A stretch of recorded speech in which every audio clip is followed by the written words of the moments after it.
आप लोग कल से अपना बहुमूल्य समय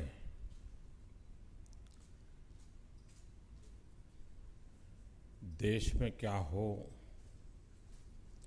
कैसे हो,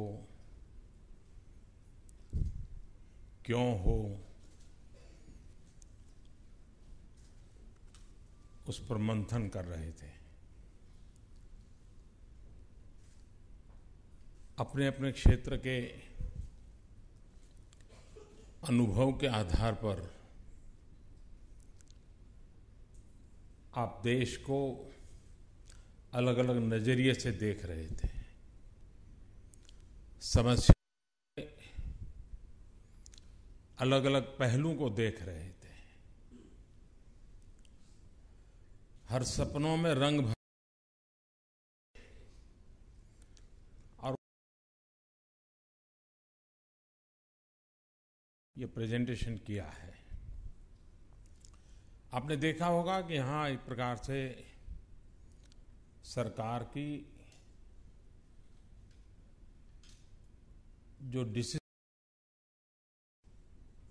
जो नीति निर्धारक लोग होते हैं वे सब यहाँ बैठे हैं और आपकी हर बात को बारीकी से सुनने समझने का प्रयास किया है। और मुझे विश्वास है कि ये प्रयास रंग लाएगा।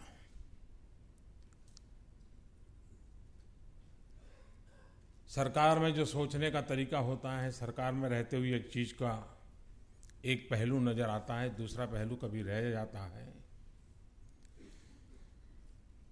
इस इंटरेक्शन के कारण, इस बातचीत के कारण एक प्रकार से 360 डिग्री व्यू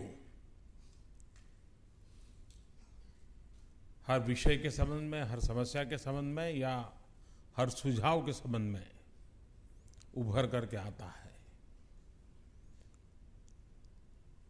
और इसलिए जब नीतियां बनती हैं तब या तो नीतियों को एग्जीक्यूट करने के लिए रोड मैप बनता है, तब ये चीजें बहुत काम आती है।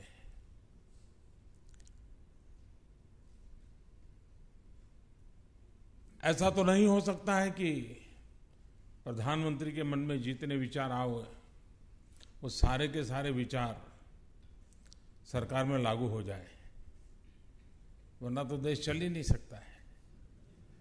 प्रधानमंत्री को भी अपने विचारों को छोड़ना पड़ता है। आपको भी ये बात भली भांति पता है कि आपने जितना बताया है, हो सकता है उसमें से कुछ चीज काम आए, कुछ चीज काम ना आए, लेकिन जो काम आएगी उससे अवश्य पहले की स्थितियों में, पहले की नीतियों में, पहले के अप्रोच में बहुत बड़ा बदलाव आएगा। चीजों को प्रस्तुत करने का आपका अपना एक तरीका होता है, आप अलग प्रकार से आपका डेवलपमेंट हुआ होता है। आप जिस जिम्मेवारी को लेकर के काम कर रहे हैं उसमें रिजल्ट ओरिएंटेड, आउटकम ओरिएंटेड आपकी सारी गतिविधि रहती है। सरकार की बाय एंड लार्ज कल्याण राज की कल्पना से काम चलता है। जनहित सर्वोपरि होता है, जन सुखाकारी सर्वोपरि होती है। आपके सोच के दायरे में होता है कि मेरी कंपनी ने क्या टारगेट सेट किया था और क्या पाया, मेरी कंपनी कितनी आगे बढ़ी और कितने पीछे रह गए, इससे आपको कोई लेना देना नहीं होता है। आपको अपनी कंपनी कितनी आगे बढ़ी वो होता है और बहुत स्वाभाविक है। लेकिन जो सरकार में है उसके लिए सरकार कहाँ रही उसके बजाय ज्यादा देश कहाँ पहुंचा उसकी जिम्मेवारी रहती है। देश के आखिरी तबके का व्यक्ति कहाँ पहुंचा ये उसका दायित्व है। हम पूरी तरह समझते हैं कि हर किसी के मन में विचार होता है कि यार सरकार को इतना समझ नहीं आता है। हम रोज देख रहे हैं ऐसा होता है, लेकिन ये बस ऐसे ही लोग हैं, कुछ बदल नहीं कर रहे। ये हर देशवासी के मन में होता है। लेकिन अगर आप उसको साथ लेकर के चलो, उसको भी समस्या से जोड़ो, तो आपने देखा होगा कि उसका सुझाव देने का तरीका भी बदल जाता है। अगर आप सरकार के साथ एक क्लाइंट के रूप में बैठे होते तो आपकी बात करने के तौर तरीके अलग होते हैं। लेकिन जब आप सरकार में पार्टनर के रूप में बैठे हैं तो आपको लगता है नहीं यार, हम वो बातें बताएं जो हम कर सकते हैं।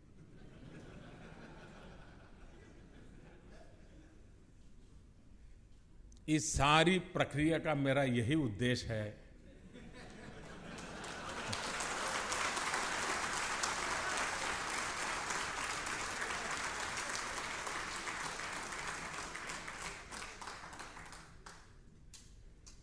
कि इस देश के हर नागरिक को लगना चाहिए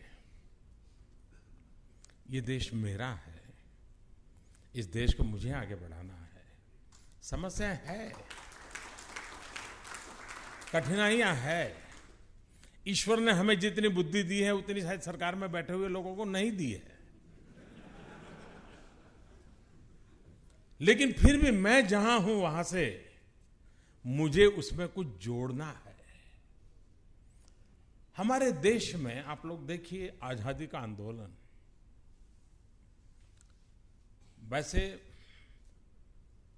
अगर हमारी सैकड़ों साल की गुलामी देखें, इन सैकड़ों साल में एक वर्ष ऐसा नहीं गया है कि हिंदुस्तान के किसी न किसी कोने में से आजादी के लिए आवाज न उठी हो।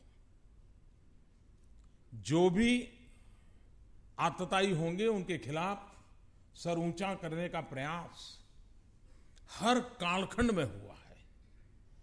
अगर कोई 1000 साल की गुलामी माने तो 1000 साल, हजारों, उस पूरे 1000 ईयर के अंदर हुआ है।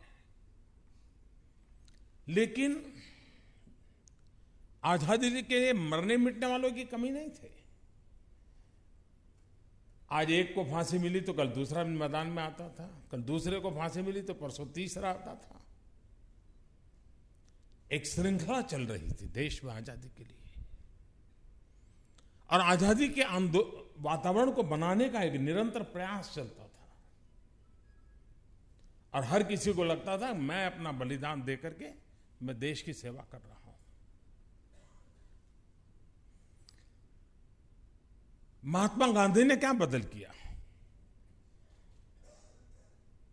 और मैं समझता हूं इस बात को अगर हम समझ लें तो 2017 टू 2022 हमें कहां जाना है, कैसे जाना है, क्यों जाना है, किसके भरोसे जाना है, किसके लिए जाना है, इसके सारे सवालों का जवाब अपने आप मिल जाएगा।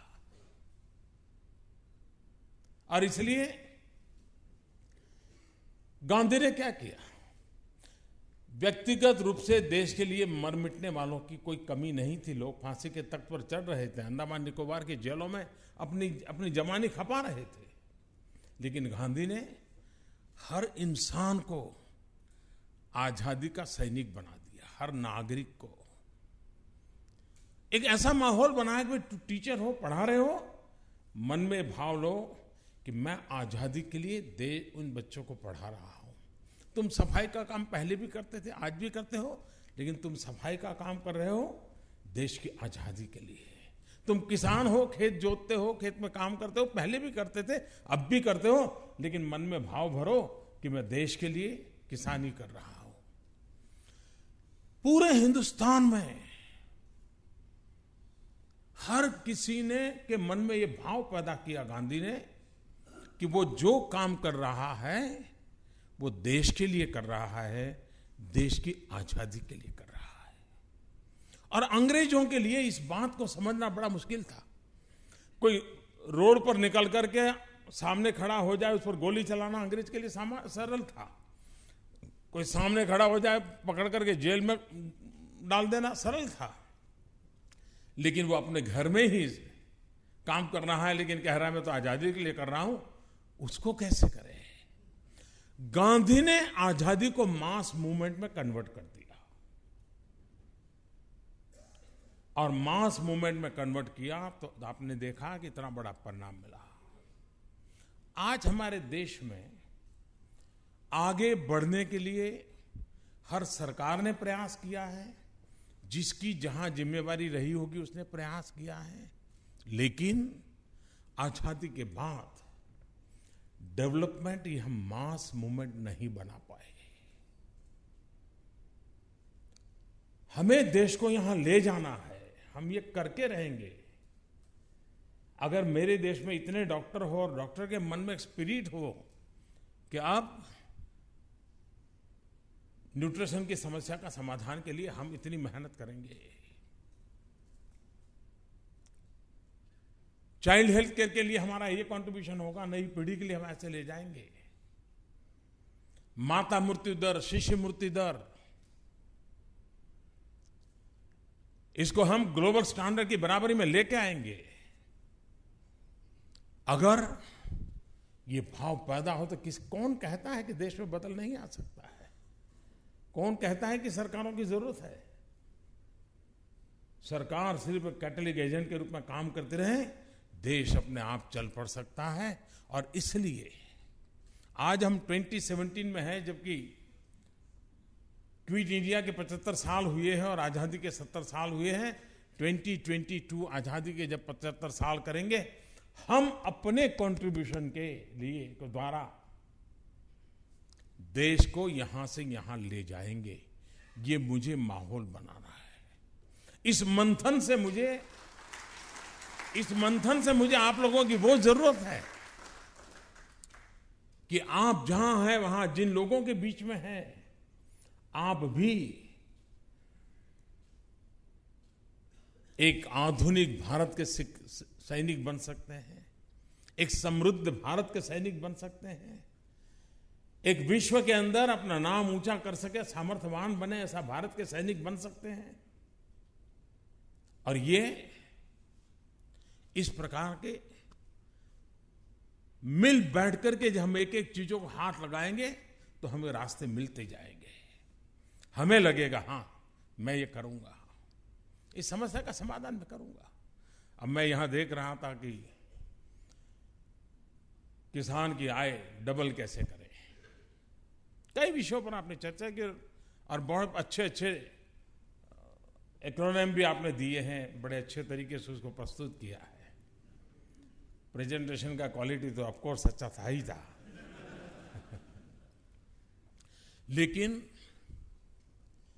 मैं इसलिए नहीं कह रहा हूं, लेकिन मैं कह इसलिए रहा हूं कि मुझे इस टीम को, मेरे लिए आप मेरी टीम है, मेरे देश को आगे ले जाने के लिए मुझे आपका साथ चाहिए। मैं और आप कंधे से कंधा मिला करके काम करें और ये तब होगा जब हमारा मीटिंग ऑफ माइंड होगा। आपकी सोच मेरी योजना का हिस्सा बने, मेरी सोच आपके पुरुषार्थ का एक आधार बन जाए। आप देखिए कैसा बड़ा बदलाव आ सकता है।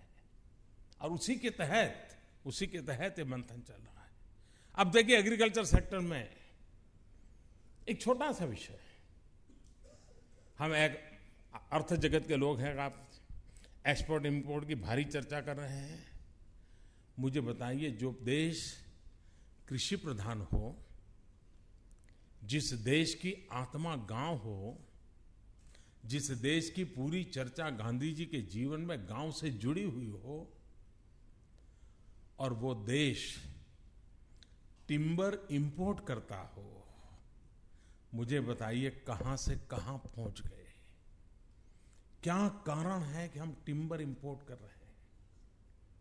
क्या हमारी इस फार्मर की इनकम डबल करने में क्या सरकार में कानून बदले जा सकते हैं कि उसके खेत के अगर जहां पर बॉर्डर होती है वहां टिम्बर की खेती करें और उस टिम्बर को काटने का, बेचने का उसको हक मिले? क्या मेरे देश का टिम्बर इंपोर्ट करना बंद होगा कि नहीं होगा?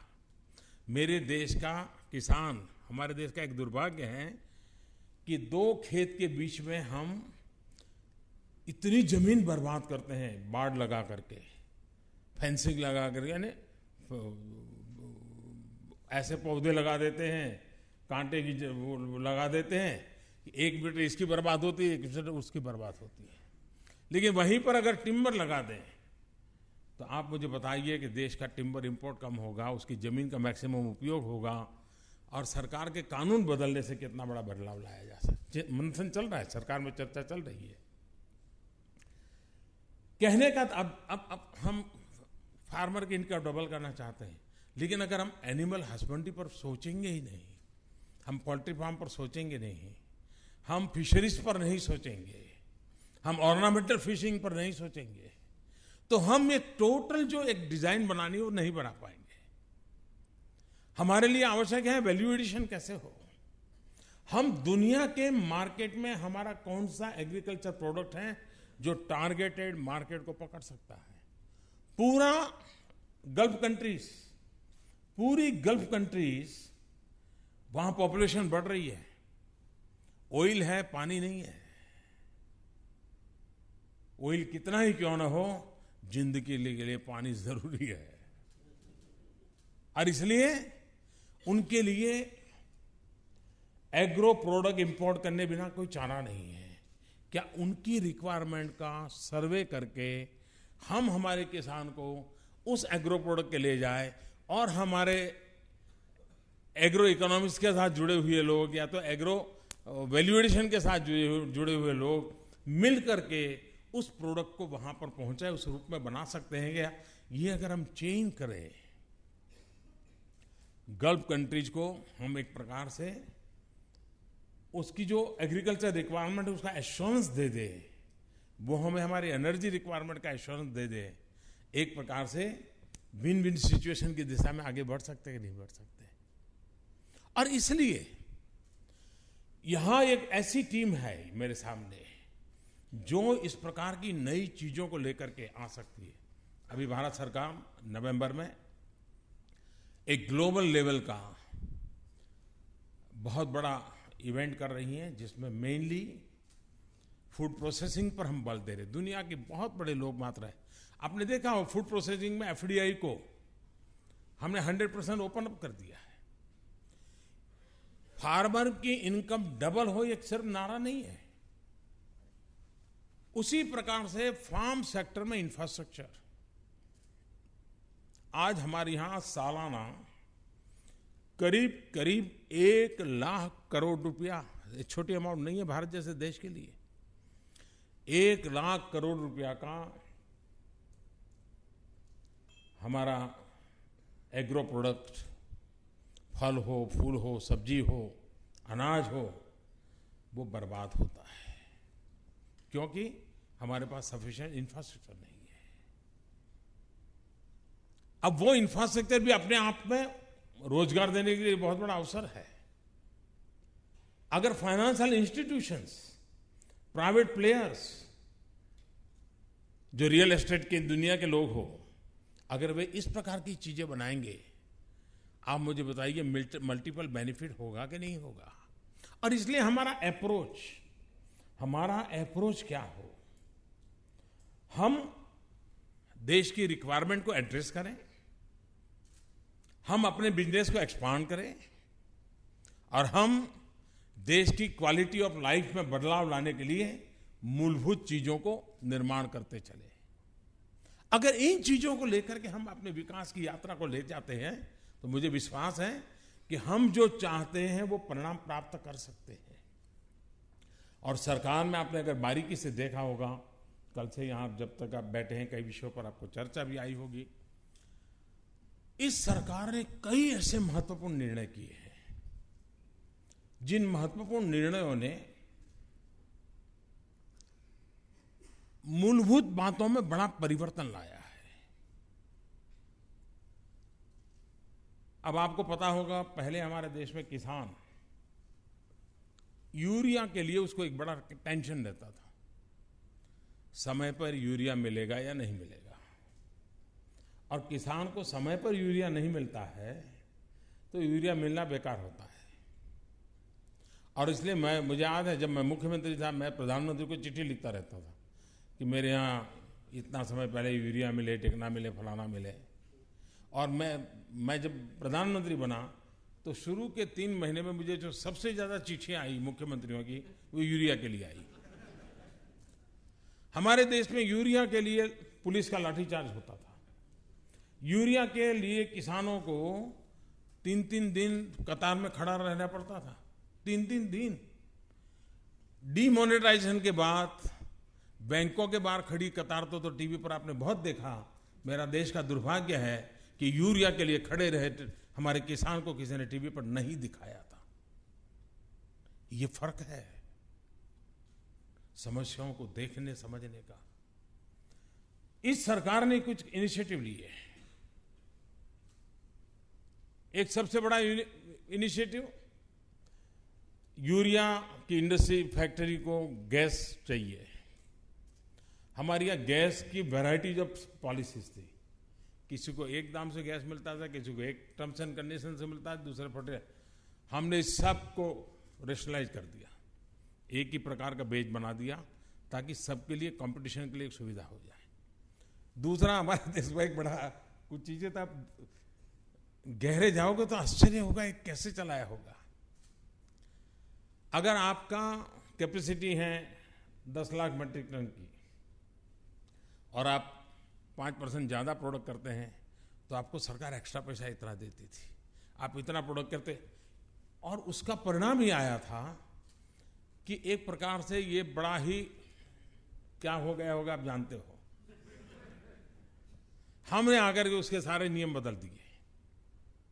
आज परिणाम ये है कि सरकार के पैसे तो बचे, लेकिन 20 लाख टन यूरिया उसी कारखाने में से, उसी व्यवस्था से एक्स्ट्रा पैदा होने लगा। प्रोडक्टिविटी बढ़ गई जस्ट पॉलिसी इंटरवेंशन के कारण। बाद में हमने यूरिया नीम कोटिंग किया। अब आप में से कोई केमिकल वाले यहां नहीं होंगे, ऐसा मैं मान करके कहता हूं, दार्निंग तो है यहां। लेकिन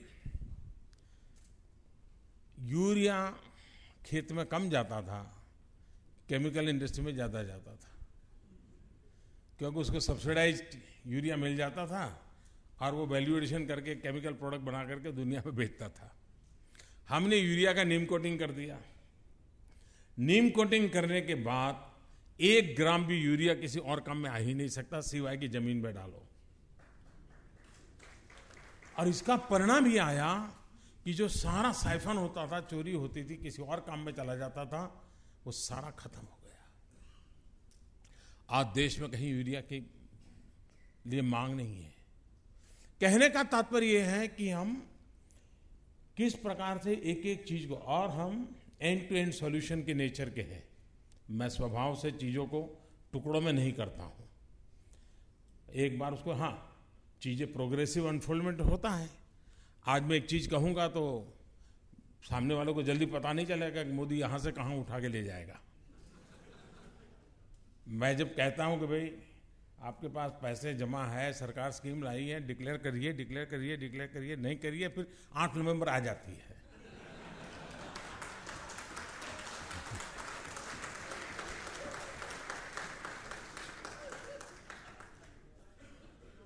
और इसलिए कोई भी बात हम टुकड़ों में नहीं करते। अब मेरे मन में साफ होता है कि हाँ, इस बात के बाद ये आएगा, लेकिन किसको कितना बताना वो तो। और इसलिए मैं कहता हूं कि सरकार ने कई ऐसे इनिशिएटिव लिए हैं जिन इनिशिएटिव का परिणाम है कि आज, अब मुझे बताइए, हम डिजिटल इंडिया की तरफ जाना चाहते हैं। डिजिटल इंडिया के अंदर हमारा ऑप्टिकल फाइबर नेटवर्क को काम चल रहा है। आप हैरान होंगे, जब मैं आया था तब कोई 360 गांव थे शायद जहां पर ऑप्टिकल फाइबर नेटवर्क पहुंचा था। अब हम करीब लाखों में पहुंच चुके हैं 3 साल के भीतर भीतर। तो अप्रोच बदला, परिणाम लाए। अब हम कम कैश सोसाइटी की ओर जाना चाहते हैं। आप मुझे बताइए, आपकी कंपनियां 2022 देश को यहां ले जाने के लिए एक काम, हमारा पूरा कारोबार, हमारे एम्प्लॉय का भी पूरा कारोबार, यानी ऐसा नहीं कि उसको हम ई पेमेंट दे देंगे और बाद में वो कैश निकाल के कारोबार करेगा, ऐसा नहीं। उसको भी हम सिखाएंगे कि तुम भीम ऐप डाउनलोड करो और तुम अपने मोबाइल फोन से, और वहाँ पे छोटे मोटे व्यापारी होंगे उनको भी सिखाएंगे कि तुम भी भीम ऐप डाउनलोड करो, और हमारे यहाँ कोई ऐसा नहीं होगा कि जब कैश ट्रांजैक्शन करेगा। मुझे बताइए देश की सेवा होगी कि नहीं होगी? और इसलिए मुझे ये भागीदारी चाहिए कि हम कैसे करें। अब मैं कभी कभी देख रहा हूँ, इन दिनों देखिए आप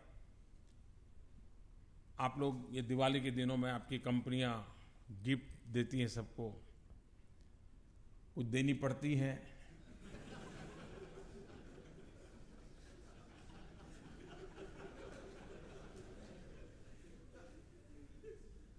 भले थोड़ा देर से सही, लेकिन क्या हम बदल सकते हैं अप्रोच कि भाई हम वो गिफ्ट देने की आदत बनाएंगे जिसके कारण दिवाली में गरीब के घर में दिया जले।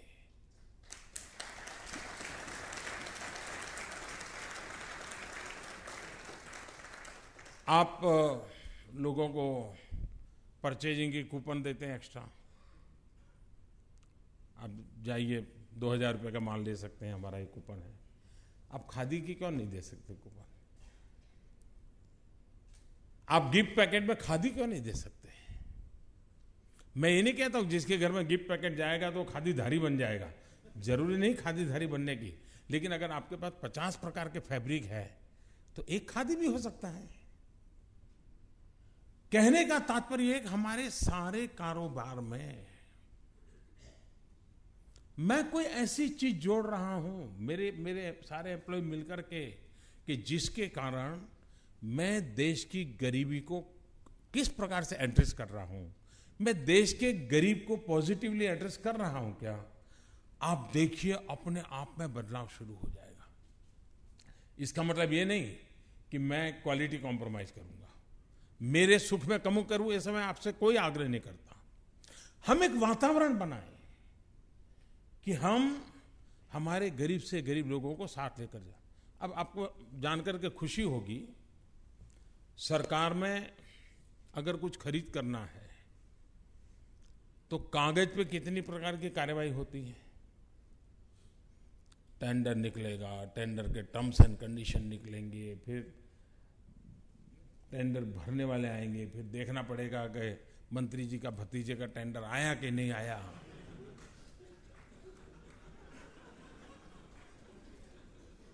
भांति भांति की चीजों से देश अनुभवी है।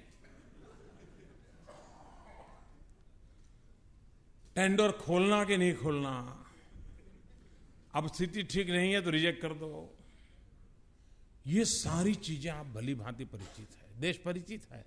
कोई चीज हमारे देश में ट्रांसपेरेंसी है जी, बेईमानी भी सबको पता है।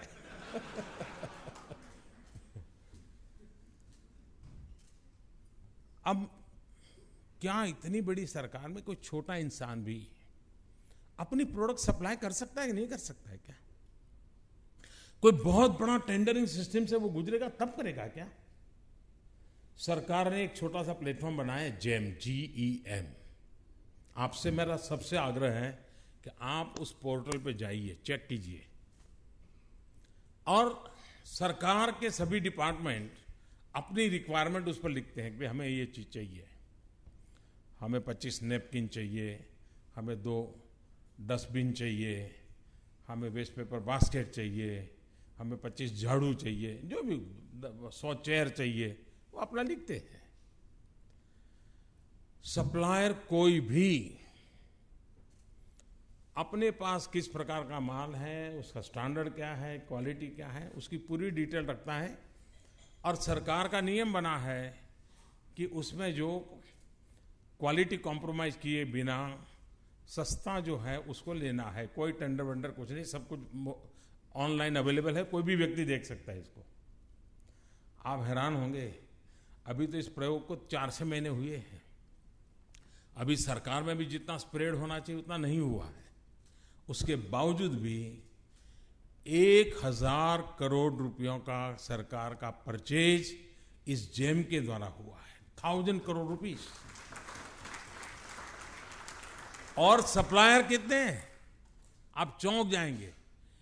28,000 सप्लायर्स ने मिलकर के 1000 करोड़ का दिया है जी। मतलब हर एक के नसीब में कितने छोटे लोग होंगे जी।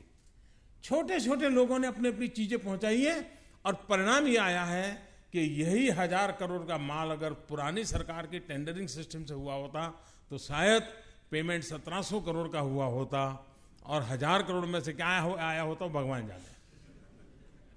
मेरा कहने का तात्पर्य है कि चीजें किस प्रकार से बदल रही है, टेक्नोलॉजी का मैक्सिमम उपयोग करके किस प्रकार से ट्रांसपेरेंसी लाई जा रही है। अब आपके भी ध्यान में कुछ लोग होंगे, इवन आपके कोई एम्प्लॉय होगा, उसका बेटा कोई छोटी सी चीज प्रोडक्ट करता होगा, उसको कहो भाई तुम जरा जेम में रजिस्ट्री करवा दो, देखो सरकार में तुम लिखो, हो सकता है तुम्हारा कोई माल चला जाएगा वहां। हम एंटरप्रेन्योरशिप को कैसे बढ़ावा दे सकते हैं, हम कैसे बता सकते हैं। अब हमारे यहाँ टूरिज्म, ये सब आपके हर प्रेजेंटेशन में टूरिज्म की बात आई है। टूरिज्म के सामने सबसे बड़ी समस्या कौन है?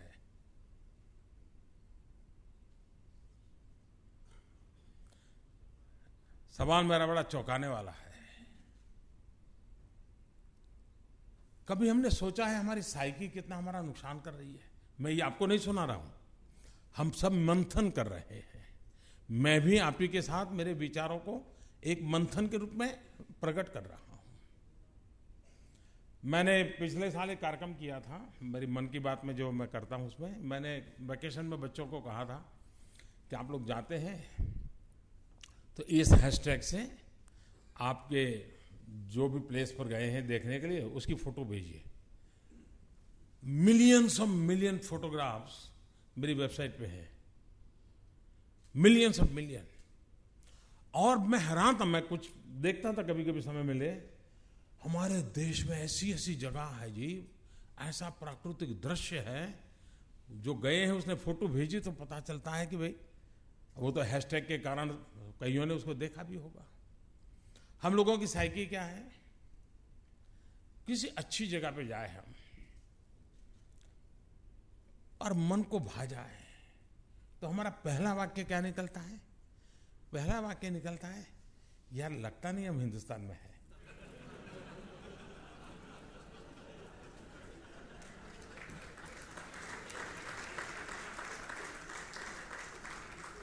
अब मुझे बताइए टूरिज्म कहां से बढ़ेगा? अगर आप अपने बच्चे को घर में प्यार नहीं करते हो, तवज्जो नहीं देते हो, मोहल्ले वाले कैसे देंगे मुझे बताइए। अगर हम हमारी चीजों का गर्व न करें, आपके पास बायर आते होंगे, सेलर आते होंगे, ग्लोबल कम्युनिटी से आपका नाता होगा।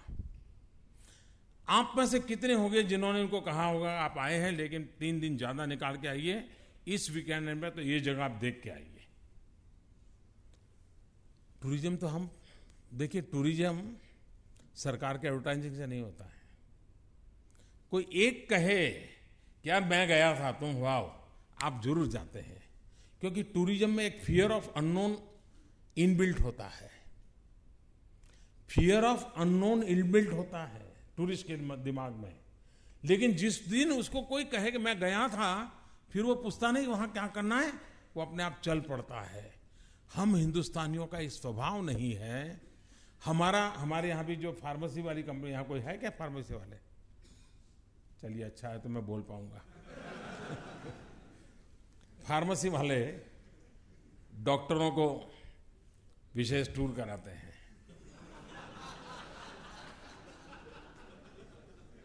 आपको भी मालूम है क्यों कराते हैं। लेकिन कहाँ ले जाएंगे? सिंगापुर ले जाएंगे, दुबई ले जाएंगे। उनको नहीं लगता है चलो भाई हमारे देश में हम्पी करके एक जगह है, चलिए हम चलते हैं, कर्नाटक जाते हैं, 6 चीज देख के आएंगे, राजस्थान जाते हैं 5 चीज देख के आएंगे, मैं लेके जाऊंगा। हम अपनी चीजों को बढ़ावा नहीं देते। जब तक हम ये ना सोचें कि हम दुनिया को वो टेक्नोलॉजी वाला टूरिज्म कराएं, आर्टिफिशियल क्रिएटेड एंजॉयमेंट का और एनवायरनमेंट क्रिएट उसके बजाय हमारी जो विरासत है जी, अगर उस विरासत को दुनिया को हम परिचित करवाएं तो दुनिया इसे देखने के लिए पागल है जी। मुझे बराबर याद है, मैं गुजरात में जब मुख्यमंत्री था तो गुजरात में मेरे अपने शौक, जब मैं राजनीति में भी नहीं था तो मैं ऐसे जंगलों में भटकता रहता था, तो कभी मैं रेगिस्तान में रहने के लिए चला गया था। तो मैंने कच्छ का जो वाइट रण देखा और मेरे मन को बड़ा ही उसका एक अलग सा इम्पैक्ट हुआ था। मैं ये 40-45 साल पहले की बात कर रहा हूँ। जब मैं मुख्यमंत्री बना तो मैंने तय किया कि मैं इस रेगिस्तान को टूरिस्ट डेस्टिनेशन बनाऊंगा। और आपसे मेरा आग्रह है कि कभी रणोत्सव इस वेबसाइट पे जाइए, दिवाली के बाद वो शुरू होता है, 3 महीने चलता है, पूरा टेंट सिटी बनता है। आप कल्पना नहीं कर सकते हैं कि ऐसा सौंदर्य मेरे देश के रेगिस्तान में होता है। पूरा वाइट डेजर्ट है जी। और इन दिनों काफी मात्रा में, और बुकिंग भी यानी परेशानी होती है, इतना रश रहता है जी। एक नया एक्सपीरियंस होता है। कई लोग अपनी बोर्ड मीटिंग वगैरह कंपनी की रणोत्सव के साथ जोड़ देते हैं। कोई किसी ने सोचा था कि एक रेगिस्तान जो कि एक वाइट डेजर्ट है वो भी टूरिस्ट डेस्टिनेशन बन सकता है। और उसके कारण कच्छ का हैंडीक्राफ्ट, कच्छ की और चीजें, एक प्रकार से बहुत बड़ा मार्केट खड़ा हो गया वहां। फिर लोग भी अपने आप में प्रोफेशनली तैयार होने लगे, पैकेजिंग सीखने लगे, कैसे उनको खाना खिलाना परोसना सब आ गया उनको। ये टूरिज्म ऐसा है कि पहले मुर्गी की पहले अंडा। टूरिस्ट आएंगे तो टूरिज्म डेवलप होगा, कि टूरिस्ट डेस्टिनेशन डेवलप होगा, टूरिस्ट आएंगे। इसी का झगड़ा चलता रहता है। मैं बहुत साल पहले हिमाचल में काम करता था। हिमाचल में एक स्थान है मनाली के पास, एक बहुत बड़े आर्टिस्ट थे विदेश के, मैं नाम भूल गया उनका, रोड्रिक। तो मैं उनका वो स्थान देखने गया, किसी जाना में बैलगाड़ी में वो वहाँ पहुँचे थे और आज़ादी के आंदोलन में भी भाग लिया था। विदेशी थे लेकिन उसे यात्रा जगह है लेकिन कोई टूरिस्ट नहीं आता था। तो मैं वहाँ हिमाचल में कहा, मैंने वहाँ सरकार, हमारे पार्टी के लोग थे सरकार में, तो मैंने उनको रिक्वेस्ट किया, मैंने कहा आप नियम बनाइए, स्कूल जो टूर प्रोग्राम बनाती हैं उसमें यहाँ आना कंपलसरी कर दीजिए। तो स्कूल की बसें आने लगी तो चना चबेना बेचने वाला आने लगा, पानी बेचने वाला आने लगा, चाय बेचने वाला आने लगा। धीरे करके इंफ्रास्ट्रक्चर डेवलप होने लगा, रिक्वायरमेंट के प्रोवाइड करने वाले डेवलप हो गए, और बाद में लोगों का भी टूरिस्ट डेस्टिनेशन मैप में वो जगह बन गई। हमने कोशिश करनी पड़ती है जी। और मैं मानता हूं कि सरकार के द्वारा जितना टूरिज्म डेवलप हो सकता है उससे ज्यादा टूरिज्म एक टेम्परामेंट हम बनाएं, हम इसको बढ़ावा देने के लिए बल दें। और भारत में यात्रा ये नई चीज नहीं थी। आज सर्किट टूर, टूरिज्म में सर्किट कंसेप्ट बहुत पॉपुलर है। हमारे देश में सदियों पहले था। 4 धाम क्या था? सर्किट ही तो था। 12 ज्योतिर्लिंग क्या था? सर्किट ही तो था। 9 गणेश क्या था? सर्किट ही तो था। हमारे पूर्वजों को सर्किट कंसेप्ट पहले से मालूम था जी, और इंफ्रास्ट्रक्चर भी अवेलेबल था। हम इन चीजों को लेकर के आगे बढ़ सकते हैं, और इसलिए जॉब क्रिएशन के लिए मैं इस बात से सहमत हूं कि टूरिज्म में बहुत बड़ी ताकत है। लेकिन अगर हम इन चीजों को जोड़े तो अपने आप में हमारा कंट्रीब्यूशन होगा तो परिणाम भी बहुत बड़ा मिलेगा। कई विचार आपकी तरफ से आए हैं, उन विचारों का जरूर उपयोग होगा। लेकिन मेरी कोशिश ये है कि विचार सिर्फ इस कमरे तक सीमित न रहें। आप भी अपने अपने यूनिट में, अपने सेलर बायर के बीच में, अपने इंडस्ट्रियल सर्कल में इन चीजों को आगे बढ़ा सकते हैं क्या? आप भी वहां कोई इवेंट कर सकते हैं क्या? आप मिलकर के देश के लिए हम भी कुछ करेंगे। अब आपके, मैंने देखा है जो आपके इंडस्ट्रियल एस्टेट है मैं कितना ही स्वच्छता का अभियान चलाऊं, आप जिस चैम्बर में बैठते हो तो बढ़िया होती है, लेकिन वो इंडस्ट्रियल एस्टेट में पैर रखना पसंद न करें, ऐसी हाल होता है जी। लेकिन हम सामूहिक जिम्मेवारी नहीं लेते हैं, इसलिए वो सफाई नहीं होती है। वेस्ट में से वेल्थ एक बहुत बड़ा एंटरप्रेन्योर का अवकाश है जी। हमारे देश में नए एंटरप्रेन्योर्स वेस्ट में से वेल्थ के लिए हम कैसे तैयार करें, उनको कैसे हम प्रोत्साहित करें, और बहुत कुछ हो सकता है। हमारे एनवायरनमेंट की समस्याओं का समाधान हो सकता है। अब नागपुर में एक नौजवान, उसने छोटा सा काम किया। उसने हमारे यहाँ आपने देखा होगा, हरियाणा पंजाब के अंदर खेती के बाद जो फसल के जो बाद में जो वेस्ट रहता है उसको जलाते हैं। तो दिल्ली के अंदर जो एनवायरनमेंट का प्रॉब्लम होता है तो गालियाँ पंजाब और हरियाणा के किसानों को पड़ती है। नागपुर के अंदर एक नौजवान ने उसी वेस्ट को खरीद लिया, गोबर खरीद लिया, उसमें से छोटे छोटे ब्लॉक बना दिए हैं और फ्यूनरल के अंदर जलाने के लिए वो ब्लॉक बेचता है। 20% लकड़ी की जरूरत है, उसी से बॉडी जल सकता है, और टोटल जो रिक्वायरमेंट होती है उससे 20% कम रिक्वायरमेंट होती है। वेस्ट का बेस्ट हो गया, फ्यूनरल में टाइम खराब होता था, बंद हो गया। पहले 2 घंटे में बॉडी जलता था, अब 1 घंटे में जल जाती है, परिवार वाले जल्दी फ्री हो जाते हैं। एक स्टार्टअप वाला क्या कर सकता है। कहने का मेरा मतलब है कि हम ऐसी चीजों को बढ़ावा कैसे दें हमारे देश में। दूसरा हमारा प्रॉब्लम जो है जिसका हमें समाधान चाहिए, हम ग्लोबल जो रिक्वायरमेंट है, ग्लोबल दुनिया देखते हैं, हम उस प्रोडक्ट की ओर जाना चाहते हैं। फिर हमारा संतोष ये होता है कि देखिए उनकी 5,000 में मिलती है, मेरी 4,000 में मिलती है, तो मेरा खरीदो। सचमुच में हमारा एक अप्रोच बदलने की आवश्यकता है। हमारे देश की जो तकलीफें हैं, इसका सॉल्यूशन वाला कोई प्रोडक्ट मैं दे सकता हूं क्या? जिस दिन हम वो प्रोडक्ट देंगे, आप देखिए हमारे यहां बहुत बड़ा मार्केट है जिसको हम कैप्चर कर सकते हैं, और हम उसी ताकत पे ग्लोबल मार्केट को भी एंटरटेन कर सकते हैं। क्या हमने कभी ये सोचा है कि हमारे देश को कितनी चीजें इंपोर्ट करनी पड़ती है? क्या मैं 2022 तक मेरे देश को कम से कम इन 5 चीजें इंपोर्ट करने से मेरे देश को बचाऊंगा? मेरे देश में से 5 चीजें इंपोर्ट नहीं होने दूंगा। मेरी ये देशभक्ति है। मैं 5 चीज ऐसी बनाऊंगा, मेरे देश को बाहर पैसा नहीं जाएगा। क्यों नहीं कर सकते? कर सकते। आप मुझे बताइए, अभी आप कहते थे इलेक्ट्रॉनिक वगैरह उसका इंपोर्ट की जो चर्चा कर रहे थे, सिर्फ आप हेल्थ केयर के इलेक्ट्रॉनिक इक्विपमेंट, भारत में हेल्थ केयर को सस्ता करना है तो हमारे ग्रासरूट लेवल पे उपयोगी चीजें,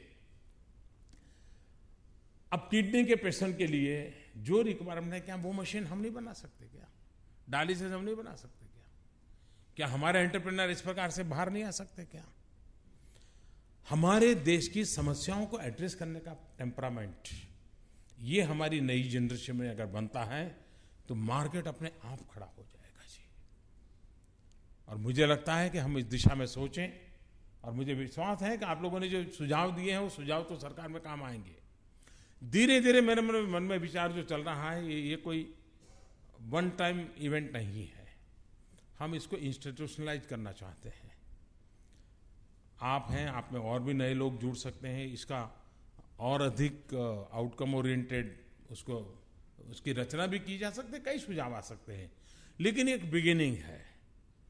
अलग अलग ग्रुप के साथ इस प्रकार से बैठना, और धीरे धीरे जिसकी इसमें रुचि होगी, मैं सरकार के उस डिपार्टमेंट के साथ भी उसको जोड़ना चाहूंगा, ताकि परमानेंट इंटरेक्शन होता रहे और हम मिलकर करके देश के लिए करें।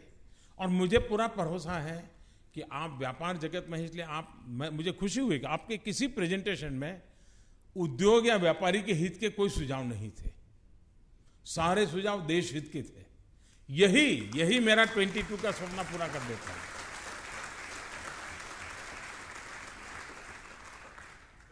और इसलिए हम इन चीजों को बल देना चाहते हैं। कई नए परिवर्तन लाने का प्रयास कर रहे हैं, लेकिन जितना आप जुड़ोगे उतना मैं समझता हूं कि परिणाम मिलेगा। मैं आज विशेष रूप से हमारे नीति आयोग के वाइस चेयरमैन श्रीमान अरविंद पानागरिया का भी बधाई करना चाहता हूं। देखिए मिशन मोड में काम कैसे होता है। वे 45 साल अमेरिका में रहे, कभी हिंदुस्तान आने के लिए सोचा नहीं था, परिवार भी वहाँ सेट हो गया। मेरी उनसे दोस्ती थी, मैंने कहा भाई ठीक है, बहुत कमा लिया, कुछ समय दे दीजिए। मेरे एक शब्द पर वो आए, 3 साल इस नीति आयोग को उन्होंने चलाया, बढ़ाया, और आज एक प्रकार से पहले के प्लानिंग कमीशन से आमूलचूल बदल ला दिया इस नीति आयोग का। बहुत बड़ा उनका कंट्रीब्यूशन है। और मजा है कि ये इस हफ्ते के बाद वो वापस अमेरिका जा रहे हैं छोड़ छाड़ के, लेकिन आज भी इसी लगन से इस काम को कर रहे हैं जी, हमारे बीच में बैठे हैं। ये छोटी बात नहीं है जी, वरना अब जाना है भी तो 1 महीना तो पैकेजिंग में लगता है, अमेरिका वापस जाना है तो चलो बिस्तर, कुछ नहीं, वो बड़े मनयोग से इस काम में लगे हुए हैं। मैं समझता हूँ हमारे देश में ऐसे लोगों की कमी नहीं है, और इन्हीं के भरोसे 2022 का एक सपना लेकर के हम चले हैं। मैं अरविंद जी अब जाने वाले हैं, उनको मेरी तरफ से बहुत शुभकामनाएं देता हूँ। उत्तम काम किया है उन्होंने, ये देश हमेशा हमेशा याद रखेगा, उनकी सेवाओं को याद रखेगा। और इस कार्यक्रम के मूल में अरविंद जी ही रहे हैं, आपके साथ मिल करके 2 दिन से आपके साथ बैठे हुए हैं, बड़े साइलेंट नेचर के हैं, जल्दी परिचय भी नहीं होता है किसी से कि अरविंद जी है कौन। ये भी एक क्वालिटी है, वो अपने आप को बहुत पीछे रखते हैं, लेकिन मैं समझता हूँ कि एक अच्छा प्रयास, अच्छा परिणाम, और आप लोग हमेशा के लिए जुड़े रहेंगे। सरकार के साथ आपका सीधा संबंध आना चाहिए, आपके सुझाव आने चाहिए। मैं खुद तो इजीली अवेलेबल हूँ, कल शायद आपको प्रेजेंटेशन दिया होगा। मैं टेक्नोलॉजिकली किसी के साथ कहीं पर भी जुड़ सकता हूँ, और मैं इसके साथ लगा रहता हूँ। मैं फिर एक बार आप लोगों के इस कंट्रीब्यूशन के लिए आपका आभार व्यक्त करता हूँ। बहुत बहुत धन्यवाद।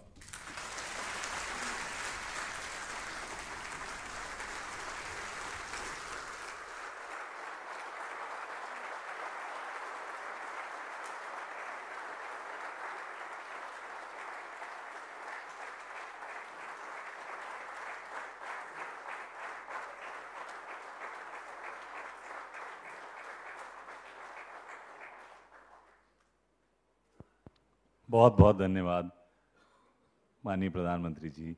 मैं कपिल चोपड़ा जी, जो इस कॉन्क्लेव